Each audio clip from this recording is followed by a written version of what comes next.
Hey guys, education for the week. Weight loss plateaus. Why, maybe? Why would your weight plateau if you were in a deficit? And what is a plateau? Pretty much. Alright, so weight loss plateaus, why do they happen when you're in a calorie deficit? Right, so first thing we need to do is make sure you are in a calorie deficit. Right, now if you're working with me, I have given you a calorie deficit, right? Unless we've started you off at maintenance, but that should be made clear to you, all right? So you're either at maintenance calories or you're in a calorie deficit, all right? If your weight has plateaued, chances are you are in a calorie deficit, right? But chances are you're not tracking everything, all right? So I need you to have a think about anything. I need you to store this, all right? If we're losing fat at the moment, that's totally cool, right? Have a think about anything that you might not be tracking, right? So quite a lot of there's common things that people don't track. Takeaway coffees, massively. Milk that goes in coffees and teas that's made at home. Condiments like sauces, tomato sauce, salad cream, sweet chilli sauce, etc.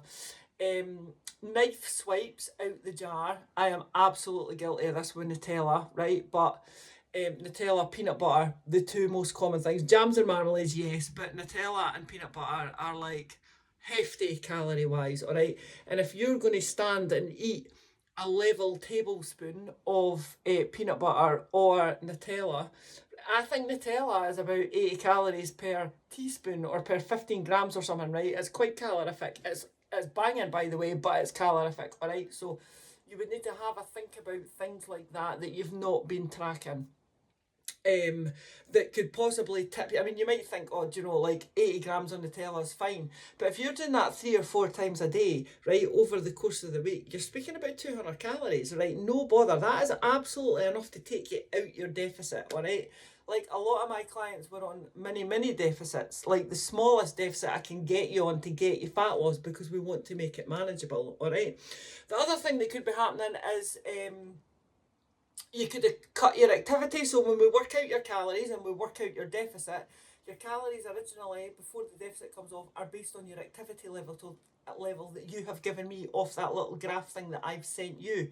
So if your activity has changed, like if you're ill or anything like that, do you know, if you're laid up, if you've hurt your back, if you've stopped weightlifting 4 times a week, you're not walking 10,000 steps a day, then that's obviously going to affect your calorie deficit as well. So you might not, again, you might be tracking every single morsel that passes your lips. Amazing, by the way, but you might not be expending the energy that you were, so we need to sort that out as well, all right? So that would be something that could be worth looking at.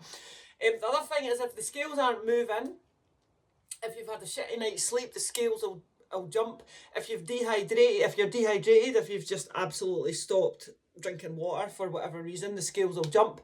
If you've done a hefty weightlifting session the night before or a hefty cardio session, when you go on the scales the next morning, your body will be like, oh my god, I'm dehydrated, what's happening here, right? So the scales could appear heavier with that as well.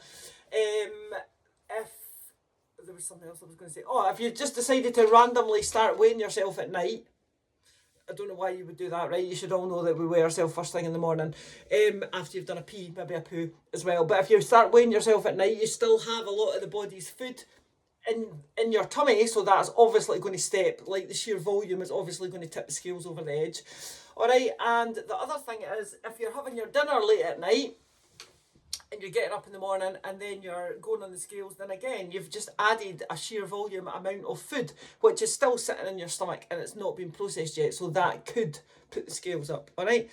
And also, just to clarify, what is a weight loss plateau, right? So not losing weight, so the scale weight not dropping in a week is not a plateau, all right? You would need to look at whether you're stressed, whether you're tired, whether we've been logging everything, etc., etc. I would even possibly say a fortnight. So if you are following every single process to the letter and the scales really haven't moved much over the course of a fortnight, again, that potentially is not a plateau. It depends what's going on in your life, all right? That is my chat on plateaus, but tips there anyway. As always, any problems, any questions, give us a shout. Bye.